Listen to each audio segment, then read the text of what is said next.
Hello दोस्तों, नमस्ते।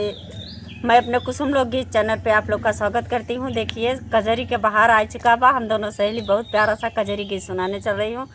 गीत अच्छी लगे तो अगर हमार लोग के भर भर के आप लोग प्यार दुलार दही। आइए गीत को सुनाती हूँ। बहुत प्यारा सा गीत है। तो सासू हरे खूब कान खोल खोल सुनी। सासुर हरन खूब कान खोल खोल सुनी लगी। आइए गीत के सुना। हरे रामा सा